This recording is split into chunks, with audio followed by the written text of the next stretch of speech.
É possível a gente se sentir menos perdido na prática clínica e ter mais controle na prática clínica? É esse o tema de hoje do nosso vídeo.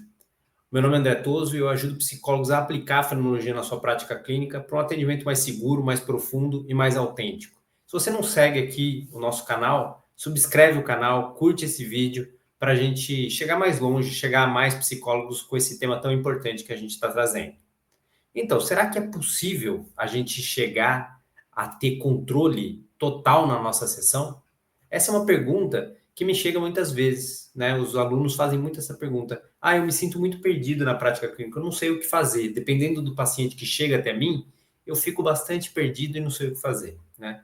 E é uma coisa muito comum, principalmente no início da carreira do psicólogo, mas também muitos psicólogos com bastante experiência, eles têm essa questão, eles têm esse problema, né? Eles continuam se sentindo perdidos, eles continuam procurando ter controle, estudam técnicas, fazem pós-graduação, fazem cursos e mais cursos e continuam perdidos na prática clínica, né? Isso tem uma explicação, isso tem um porquê, e nessa aula eu vou tentar explicar para você como é que você pode se sentir menos perdido e como é que você pode ter mais controle das suas consultas. Mas vai ser um paradoxo, você vai perceber, porque a gente vai entrar numa filosofia, a gente vai pensar profundamente sobre esse tema. Não é pensar assim, para eu ficar menos perdido, eu tenho que ter algumas técnicas específicas que eu vou aplicar para pacientes, por exemplo, com depressão. Então, todo paciente que chegar até mim com depressão, eu vou aplicar aquela técnica e a partir daquela técnica eu vou ajudar o paciente e vou me sentir menos perdido. E ele vai melhorar, né? Ele vai evoluir no seu processo terapêutico, né? Isso é um engano, porque isso não acontece, né? Isso na realidade mesmo, prática, isso não é bem assim, né? E nos 15 anos de atendimento que eu tenho práticos, eu vejo que existem algumas coisas que a maioria dos psicólogos esquecem de levar em consideração. E eu vou falar um pouco dessas coisas para você entender como é que você pode tranquilizar mais o seu coração quando você estiver atendendo. Como é que você pode ficar mais tranquilo, menos perdido, né? E por que não, mais seguro também. Então é isso que a gente vai falar aqui. Eu vou compartilhar aqui um mapa mental com vocês em que eu estruturei um pouco do que a gente vai falar, tá? Então, aqui essa aula vai estar separada em 3 partes, tá? Primeiro eu vou responder essa pergunta, se é possível ter controle total na sessão. Em seguida, eu vou falar um pouquinho da diferença entre a realidade da prática clínica e a representação teórica, né? Que é uma das questões fundamentais desse tema. E no terceiro ponto, eu vou trazer uma solução para vocês, a psicoterapia como vivência, a gente pensar a psicoterapia como vivência. Então, a gente vai ter esses 3 pontos para vocês entenderem melhor como é que vocês podem se sentir menos perdido e ter mais controle nas consultas, tá bom? Então, vamos lá. É possível ter controle total, né? Primeira coisa, a gente precisa perceber que o maior problema do querer ter controle é que ele é o principal causador da insegurança, né? Não tem nada mais que causa insegurança num psicoterapeuta, num psicólogo, do que ele querer ter controle da consulta. Porque isso é impossível. Ter controle total de uma consulta de uma outra pessoa, uma pessoa que está chegando para você auxiliar, né? Que está pedindo ajuda, que está com questões existenciais profundas, dificuldades assim que às vezes tem relação com toda uma história, toda uma biografia de vida que começou assim na infância, desde que a pessoa nasceu, aí a pessoa chega com 20 e poucos anos, 30 anos para fazer consulta com você e você quer ter controle sobre a existência dessa pessoa, você quer ter controle sobre como é que você vai ajudar essa pessoa. Olha, isso é impossível, tá bom? É impossível, porque cada paciente é único e singular. E essa singularidade do paciente, ela não permite que a gente controle totalmente o que se revela na prática clínica. Não tem jeito. Cada paciente é único, cada terapeuta é único e o encontro de cada um deles é único. E é a partir desse encontro único que a gente vai ter alguma coisa próxima de um controle, né? Ou seja, o controle ele é renovável a cada sessão, a cada paciente que a gente tem. Ele não é um controle só. Eu tô sob controle para atender pacientes com depressão. Então eu tenho esse controle, eu tenho essa técnica e eu vou aplicar sempre igual, como se fosse uma uma coisa industrial, assim, sabe? Em escala industrial, né? Então eu aplico nesse, eu aplico naquele. O problema é que João é diferente de José, que é diferente de Maria, que é diferente de Ana, né? E aí você tem um problema, porque você vai tentar aplicar algo universal, uma teoria universal, na singularidade de pessoas que têm histórias e biografias existenciais únicas. E isso não vai encaixar. E quando não encaixar, você vai se sentir inseguro, tá? Então, por isso, a tentativa de controle é a principal fonte da insegurança dos psicólogos e dos terapeutas. E provavelmente é a sua também. Quando você quer controlar, o que você faz? Você começa a estudar muita teoria. Você quer dominar toda a teoria, como se isso fosse te ajudar na prática. E o que acontece? Não ajuda, te deixa mais inseguro, né? Então, é uma cobra que engole o próprio rabo. E os psicólogos ficam nesse processo durante anos. Aí tem duas possibilidades que acontecem. Ou eles desistem da clínica, porque a clínica não se sustenta dessa forma, e eles acabam desistindo, porque eles gastam mais em curso do que propriamente ganhando dinheiro com os pacientes. Então, o que eles ganham não dá nem para pagar os cursos que eles querem fazer, né? Para ter esse controle, né? E cada vez mais inseguros na prática clínica. Né? Isso é uma possibilidade. Então, a clínica acaba não se desenvolvendo e a pessoa acaba parando, né? Vai trabalhar com RH, vai trabalhar com outra coisa, às vezes nem vai trabalhar de Uber até, né? Vai trabalhar com outra coisa que não seja psicologia, né? Essa é uma possibilidade. A outra possibilidade é a pessoa fazer um trabalho que a gente chama de medíocre, ou seja, um trabalho médio, que ela consegue até sobreviver, né? Uma sobrevivência difícil, complexa, com muita dificuldade financeira, com muita dificuldade de se encontrar como um bom psicólogo, se sentindo inseguro, desconfortável com seus atendimentos, né? Isso é muito comum também acontecer. Esses dois caminhos, quando tem essa pessoa que quer controlar tudo na consulta, né? Então, a gente precisa acordar para a realidade da prática clínica, né? Sair desse sono, desse sonambulismo teórico, né? Que é o que eu vejo a maioria dos psicólogos, infelizmente, estão dormindo na teoria, enquanto a realidade prática está acontecendo e elas dormem até o ponto de a clínica não se sustentar mais, né? Então, vamos despertar para essa realidade de que não adianta você querer ter controle, você não terá controle total. Eu vou explicar como é que você pode ter uma outra coisa que se chama orientação, que é um pouco diferente. E segurança também. Orientação e segurança não é a mesma coisa do que controle, né? Então, qual que é a diferença entre controle e segurança, né? Controle é quando eu quero saber exatamente o que fazer dessa forma única com cada paciente que chega, tentar universalizar a singularidade desse paciente, né? A segurança é quando eu tenho uma linha orientadora, tenho uma linha orientativa de o que fazer com determinadas características do paciente, mas sempre adaptando para a realidade daquele paciente. E conforme eu vou tendo horas de voo, eu vou ficando cada vez melhor nisso, eu vou ficando cada vez mais habilidoso em encontrar uma singularidade do paciente e trazer trabalhos, vivências, coisas que eu aprendi com outros pacientes com características semelhantes àquele e adapto para a realidade daquele paciente, né? E isso é fenomenologia, né? É quando eu tenho uma base teórica, uma base de conhecimento e eu aplico aquela base de acordo com a realidade que está acontecendo no momento presente, naquele momento com aquele paciente único e singular, né? Então, o que eu posso controlar, né? O que é possível de controlar numa atuação clínica, de prática clínica? Primeiro é o meu próprio modo de ser, do meu como psicólogo, como terapeuta.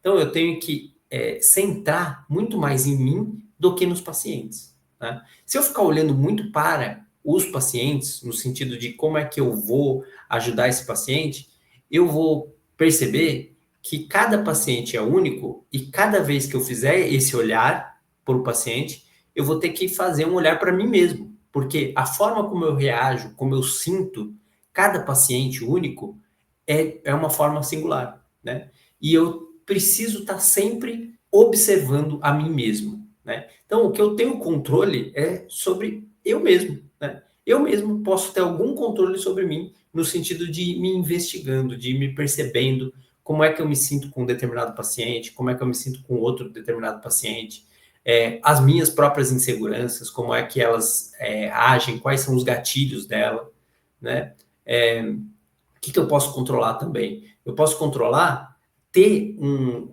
arsenal de vivências, de modos de manejo clínico, de prática mesmo, né? De ter feito estudo de caso, por exemplo, para que eu possa chegar com o paciente e saber minimamente qual é a minha linha de orientação. E a partir dessa linha de orientação, eu navego num caminho único, né? Então, o importante, eu sempre falo, não é onde a gente quer chegar na nossa prática clínica, onde a gente quer chegar com o paciente. É o modo como a gente vai caminhando naquilo que o próprio paciente está querendo, né? Então, a gente observa a nós mesmos e a gente observa também e sente o que aquele paciente realmente quer, né? O que ele quer, né, quando ele procura psicoterapia? Qual é, assim, a queixa principal dele e qual é o desejo principal daquele paciente, né? Onde ele quer ir? E eu vou acompanhar esse paciente nesse caminho que é incerto, nesse caminho que é dele, não é meu, né? Só que eu tenho que sempre estar me observando também para estar junto com ele, sem me misturar com ele, né? Então, esse é um trabalho muito profundo, que exige algumas coisas e que exige que a gente venha para o que a gente chama de realidade prática e saia da representação teórica. Porque enquanto eu estou na representação teórica, eu estou, muitas vezes, fora da realidade prática. E eu vou perdendo o contato com o meu paciente, vou perdendo vínculo, vou perdendo possibilidade de auxiliar ele com mais profundidade, né? Então, o que é essa realidade prática e essa representação, né? Primeiro, a gente tem que entender, pela fenomenologia, que o Heidegger, né, ele traz o homem como abertura, né? O que ele quer dizer com isso? Que o homem, ele é a possibilidade possível, ou seja, ele está aberto em possibilidades, né? Então, ele não tem um encerramento em si mesmo, uma interiorização que é de uma forma e que ele vai transformar essa interiorização apenas pelo autoconhecimento, por exemplo, né?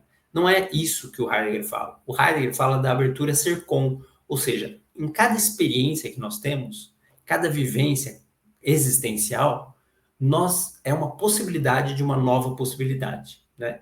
E nesse sentido, né, a gente não pode ter uma visão de mundo do que é o ser humano, do que é o homem, do que é o sofrimento humano, rígida, rigidificada. Ou seja, se eu achar que o homem é uma psique, que o homem tem um inconsciente, um consciente, um pré-consciente, se eu achar que o homem é uma máquina cognitiva de fazer sentido, qualquer coisa que eu colocar como uma visão de mundo rígida e única para o ser humano e para o sofrimento, eu vou esbarrar na representação teórica, né? E é isso que a maioria das abordagens fazem, né? Então, a abordagem, ela tem uma visão de mundo do que é o homem, ela tem uma visão de mundo do que é o transtorno mental, chamado transtorno mental, e ela tem uma determinada visão de mundo de como é que a gente pode ajudar o paciente com determinadas ferramentas únicas ali a melhorar, a evoluir no tratamento. Então, quando a gente tem essa visão de mundo de abordagem e a gente quer defender essa abordagem com unhas e dentes e achar que realmente o homem é aquilo que eu penso que ele é, que o sofrimento humano é aquilo que eu penso que ele é e não pode ser diferente, eu vou ficando preso na representação teórica, né? E essa representação teórica é uma visão de mundo das próprias terapias, né? E nessa visão de mundo, existe uma tentativa de controle, né? Uma tentativa de formatar o ser do paciente, né? De formatar esse ser e tentar trazer uma explicação que é uma explicação muito pretensiosa na realidade, né? Em cima dessa pretensão, né, a gente vai percebendo que os psicólogos eles vão ficando presos em cadeias lógicas, vamos dizer assim, né? Em cadeias lógicas que impedem uma abertura maior para esse fenômeno que a gente chama de Dasein, né? Que é o homem como abertura. o homem como possibilidade possível, né? Então, preso nessas cadeias lógicas, o psicólogo ele fica na representação da realidade, ao invés de estar na realidade prática e clínica, né? E aí tem algumas coisas que são importantes ressaltar, né? A fenomenologia, ela procura suspender essa formatação do ser, né? Então, como a gente falou, essas representações lógicas, essas cadeias lógicas, elas criam um modo de compreensão do ser humano rígida, né? E a fenomenologia, ela procura suspender isso. Então, não existe uma única hipótese para o homem, de acordo com a fenomenologia, né? Então, a gente não vai falar assim, o homem é um animal racional. Isso não é algo que a fenomenologia traz. Porque a gente teria que discutir o que é um animal, o que é um racional, o que a gente pode considerar de racional, e tudo isso daria uma investigação filosófica profunda, né? A gente não pode falar especificamente que o homem é uma matéria, é um ser material e um ser espiritual ao mesmo tempo. A gente não pode falar isso, porque a gente não sabe, na fenomenologia, a gente, vamos dizer assim, a gente suspende conceitos fechados e a gente se abre para o próprio encontro com o paciente e deixa que se revele aquilo que é aquele paciente, tá? Não é que o psicólogo ele não possa ter os seus modos de ver o mundo, a sua crença ou a sua tentativa de explicação racional do que é a existência e do que é o mundo. Cada um tem a sua visão. Mas na hora que a gente está na prática clínica, a gente suspende essa visão nossa, pessoal, e procura compreender a visão do próprio paciente, percebe? Porque todos nós temos uma visão de mundo, todos nós temos uma visão do que é o homem, uma visão do que é a existência, do que é o sofrimento humano. Mesmo que a gente não saiba, a gente tem a visão. Ou a gente está repetindo as visões de mundo que existem, ou a gente já fez um trabalho profundo com a gente mesmo e já compreendeu algumas coisas, já chegou a algumas conclusões próprias. Mas quando o psicólogo está no encontro clínico, ele precisa suspender a sua própria visão de mundo e observar a visão de mundo do paciente, porque é ela que importa, né? Eu falei lá no começo que a gente precisa olhar para nós, né? A gente olha para nós, suspende o que a gente tem e deixa que se revele aquilo que o paciente traz, como ele traz. E aqui a gente sai da representação da realidade e vai para a realidade prática e clínica, né? Que é esse encontro do eu olhar para mim e deixar que o paciente se revele como ele se revela, sem eu colocar as minhas ideias no paciente, sem eu colocar aquilo que eu acho que é melhor para o paciente, sem eu colocar aquilo que eu acho que ele precisa, como se eu fosse um salvador, que eu vou chegar com o meu suposto saber, com a minha sabedoria e vou trazer, assim, dicas para o paciente, maneiras dele se portar, dos modos de ser dele, como ele pode melhorar, né? Esse não é o nosso papel, né? Nosso papel é de acompanhar, de zelar pelo ser do paciente para que ele possa se revelar como ele é, né? Então, isso é uma coisa fundamental para a gente compreender a diferença de uma prática fenomenológica para uma prática de abordagem, né? Então, a fenomenologia não é uma abordagem, ela não tem uma abordagem específica que, olha, a gente usa essa abordagem e a gente vai trabalhar em cima dessa abordagem. Ela é uma abertura que possibilita, inclusive, que a gente utilize ferramentas e modos de compreensão de outras abordagens em momentos específicos, que são necessários, de acordo com aquele paciente único e singular, né? Então, esse é um diferencial muito grande da fenomenologia na prática clínica, né? Ela não é, assim, defensora de uma abordagem. Ela é a própria base da psicoterapia. Ela é o próprio modo de ser do psicólogo na prática clínica. Por isso, a gente chama ela de uma postura psicoterapêutica, né? A fenomenologia na prática é uma postura psicoterapêutica e não uma abordagem psicoterapêutica. Esse é o grande diferencial que eu vejo e também um diferencial que faz da fenomenologia a base futura da maioria das psicoterapias e da maioria da psicologia clínica, tá? Porque ela é o próprio modo de ser do terapeuta, sendo observado, olhado, descrito, né? Então, algo muito importante, assim, que eu vejo, tá? Então, vamos lá, vamos prosseguir aqui no nosso mapa mental para a próxima parte aqui, né?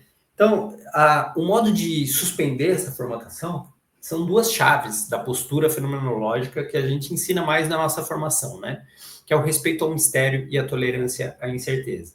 Ou seja, a gente tem uma postura de não responder para o paciente, né, em direção ao paciente, com as nossas visões de mundo. Então, a gente respeita o mistério da existência e deixa que o paciente revele a sua própria visão de mundo, e a gente tolera a incerteza do próprio encontro. Porque pela tolerância da incerteza, a gente chega na segurança. É uma coisa, assim, parece contraditória, mas é isso. A gente aprender a tolerar a incerteza faz com que a gente vai se tornando cada vez mais seguro no nosso trabalho, né? E o que acontece, né? Quando a gente começa a aprofundar mais, né, como psicoterapeuta, e ter essa visão, essa postura de respeito ao mistério, tolerância e incerteza, acontece uma coisa que a gente vai para a profundidade e para a afetividade. E a profundidade e a afetividade, elas são a demonstração fenomenológica de que as visões de mundo, elas são visões, muitas vezes, que estão formatando o ser e não abrindo as possibilidades, né? E essa profundidade, essa afetividade, elas não têm fim. Ou seja, o que isso quer dizer? Elas nunca acabam. A gente pode aprofundar num tema cada vez mais, e nunca termina de aprofundar. A gente pode se aprofundar na nossa afetividade, conhecer mais a nossa afetividade, e ela também nunca termina, né? Então, é um processo infinito, não tem fim o processo de aprofundamento e de afetividade na prática clínica. Por isso, não existe uma base que não seja possibilidade. Quando a gente chega no final, tem mais possibilidade e a gente pode aprofundar mais com o paciente, né? Então, não há um fim para o conhecer a ti mesmo, como Sócrates dizia, né? Então, a gente pode ir aprofundando cada vez mais, mas não uma coisa centrada em si mesmo, né? Não é aquela coisa em si mesmada que a gente chama. Ou seja, a pessoa fica presa na sua própria interioridade e fica lá perdida, né? Não, é no ser com os outros, é na própria existência fática, é na vida cotidiana.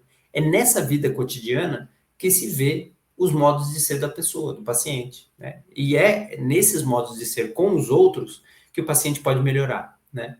Que o paciente pode evoluir no sentido de se compreender melhor e conseguir ter uma existência mais livre, mais plena, tá? Então, vir mesmo para essa realidade prática das relações, do dia a dia, da vida cotidiana mesmo, né? E sair um pouco dessa representação. Porque a representação, muitas vezes, faz com que o próprio paciente adoeça. Ele vai vivendo de representação em representação, vai ficando preso nessas causas lógicas, nesses modos, nesses curtos circuitos, né? Nesses circuitos fechados, lógicos, e ele vai adoecendo, né?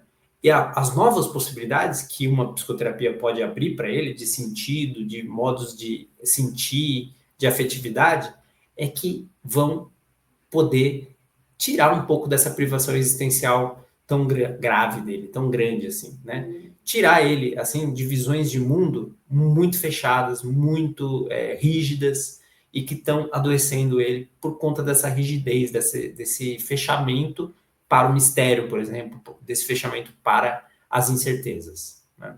Esse é um processo psicoterapêutico real, né? Da realidade, das possibilidades possíveis que a gente vê na existência de uma pessoa, né? Então, o que seria, então, o modo mesmo da fenomenologia trazer a psicoterapia? É a psicoterapia como uma vivência, como uma própria vivência, né? Isso quer dizer o quê? A gente precisa deixar as coisas serem como elas são. Precisa deixar as coisas se revelarem por elas. Parar de ficar tentando controlar. Porque é nesse deixar ser, que o Heidegger vai chamar na sua obra de serenidade, né? É nessa serenidade do deixar ser que o paciente vai poder se revelar como ele é e que as coisas vão vir à luz de uma forma que elas mesmas se encaminham. A gente não precisa controlar nada, tá? Esse é um trabalho muito profundo de postura do psicoterapeuta e que auxilia muito os pacientes também, né? Então, vivenciar o encontro clínico é se abrir para esse deixar ser, para que as coisas venham à luz, né? Para que o ser possa se manifestar, de fato, o ser do paciente, né? E a gente vai caminhando dessa forma de um pensamento calculador para o que a gente chama de um pensamento meditativo, né? O pensamento calculador, ele quer chegar num resultado final. Então, ele tem uma equação e ele tem um resultado, né? E que bom que existem pensamentos calculadores, porque a gente pode ter a engenharia, a arquitetura, vários tipos de arte e ciência, elas precisam de alguma estrutura de pensamento calculador, né? Mas a gente precisa ter também o pensamento meditativo, aquele pensamento que se demora, que se aprofunda, que vai para esses abismos da afetividade, da profundidade, né? E nesse caminhar do pensamento calculador para o pensamento meditativo, a gente está mais próximo dessa psicoterapia como vivência e a gente está mais próximo de uma articulação que a gente chama de uma articulação, deixa eu colocar aqui, de uma articulação entre a linguagem poética e a linguagem técnica, né? Então, a gente não fica preso nem na linguagem técnica, apenas na linguagem técnica de uma abordagem, de uma teoria, de uma ferramenta, mas também a gente não fica só preso na linguagem poética, a gente articula as duas coisas, né? Porque excesso de linguagem poética pode desarticular a existência fática. A pessoa pode ficar viajando, né? Ela pode ficar entrar em pensamentos e sentimentos que não têm base na realidade fática. E, por outro lado, a linguagem, o excesso de linguagem técnica deixa tudo muito rígido, né? E às vezes a pessoa não vê essas possibilidades possíveis. Então, essa articulação entre as duas coisas é o mais saudável para um psicoterapeuta e para um psicólogo clínico, né? E aí, a gente pode ver qual que é a diferença entre controle e orientação, que eu estava falando, né? Se eu não controlo, eu fico perdido ou eu fico perdido se eu tento controlar, né? Esse é um paradigma que eu trago aqui para vocês refletirem, né? Tá, eu não controlo, aí eu fico perdido, tá? Me sinto perdido. Ou eu fico perdido porque eu fico tentando controlar a prática clínica. Isso é uma coisa importante da gente pensar, né? É um paradoxo interessante de se pensar, tá? Então vamos pensar um pouco sobre isso, né? Quando eu fico tentando controlar, né, eu vejo que esse controle é uma representação teórica, como eu falei. E aí a prática real, ela vai mostrar muitas vezes o contrário daquilo que eu estou tentando fazer, dessa representação que eu estou tentando controlar. E isso vai me gerando angústia, vai me gerando incerteza, né? Agora, quando eu deixo ser, quando realmente eu entro no processo de serenidade, eu ainda me sinto perdido muitas vezes, mas eu vou me acostumando com esse sentir perdido, né? É como se eu entrasse num quarto escuro com um paciente, tá tudo escuro, eu não consigo enxergar para onde ele está indo, para onde vai a psicoterapia, mas eu confio nos meus passos, eu confio que em algum momento uma janela vai se abrir, uma porta vai aparecer, uma luz vai vir se manifestar e vai trazer algumas respostas que o paciente está procurando, né? Que não é a nossa resposta, é a resposta do próprio paciente, né? E isso é algo que não é fácil de fazer, né? É um processo que demanda um trabalho de postura fenomenológica, né? É diferente da gente controlar, mas a gente tem uma orientação, né? Então, eu vou trazer aqui o que eu chamo de mapas da prática clínica, né? Que são mapas que a gente criou no nosso instituto, na nossa formação avançada, para que os terapeutas eles tenham algum norte, alguma orientação nesse estar perdido. Porque, assim, estar perdido faz parte da psicoterapia, faz parte da psicologia clínica. Mas quais os mapas que podem nos orientar, né?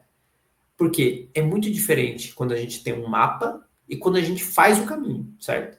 Né? Se você pegar o Google Maps, você vê lá o mapa indicando onde você tem que ir, aquilo é uma representação. Você não sabe como é aquela rua que está indicando ali, você não sabe se tem muito carro, se está trânsito, se não está, não tem o calor, o frio, a chuva, não tem a visibilidade, não tem nada disso no mapa. O mapa, ele indica um caminho. Mas quando você está fazendo esse caminho, de acordo com o mapa, pode ser que chegue um ponto que tenha tido um acidente e que aquela parte está fechada, que você vai ter que voltar, né? E vai ter que pegar outro caminho. Com o paciente é parecido. A gente precisa ter essa diferença bem clara entre o mapa e o caminho. Tá? O mapa é esses mapas da prática clínica que a gente traz, que é, primeiro, é a postura fenomenológica, é o psicoterapeuta exercitar a sua postura fenomenológica, é ele aprender a trabalhar com o silêncio, porque o silêncio, ele é essa abertura de possibilidade. Né? Ele tem que aprender a fazer perguntas abertas e de aprofundamento, para que ele possa realmente entrar na profundidade da afetividade, né? E ele precisa aprender a ter vivências fenomenológicas que ele possa fazer no momento certo, de acordo com cada paciente, né? São mapas que indicam caminhos, mas que na hora da prática mesmo, na hora que a gente está com o paciente, a gente pode usar um, pode usar o outro. É como se a gente tivesse um repertório, né? Fosse um músico com um repertório muito grande, uma experiência, que sabe as notas, sabe todos os acordes, as harmonias, mas que na hora de fazer um solo, a gente precisa ir de acordo com o momento do show, né? Com o momento do espetáculo. Se o público está quente, se o público está mais frio, é, como é que está o meu sentimento para fazer aquele solo, né? Então, o terapeuta ele é muito parecido com esse músico que faz um solo, um músico de jazz, por exemplo, né? Tem que ter o conhecimento, tem que ter a prática, tem que ter uma linha de orientação, mas na hora de tocar, né, na hora de fazer o solo, ele precisa se adaptar à realidade presente do momento, né? E assim a gente vai rompendo da representação teórica e a gente vai chegando cada vez mais perto da realidade clínica, né? Esse, na verdade, profundamente, esse é o objetivo do nosso trabalho, né? No Instituto de Enfermologia e Prática Clínica e na nossa formação avançada em Enfermologia Clínica. É tirar o psicólogo da representação teórica da realidade prática e trazer ele para o encontro, para a própria realidade prática, né? Então, se você quer acompanhar esse nosso trabalho, que vem crescendo, se desenvolvendo, nós temos hoje mais de 300 psicólogos dentro do nosso instituto. Venha com a gente, subscreva o canal, curta o vídeo para você receber mais desse tipo de conteúdo, para você entender como você pode fazer esse processo de sair da representação teórica e vir para a prática clínica.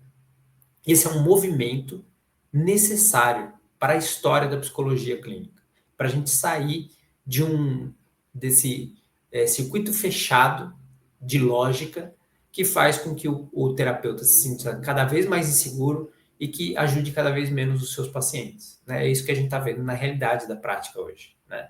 Então vamos voltar para a realidade das coisas simples da prática, né? Sair dessas abstrações teóricas profundamente desconectadas com a realidade, né? Essa é a nossa proposta, esse é o nosso trabalho.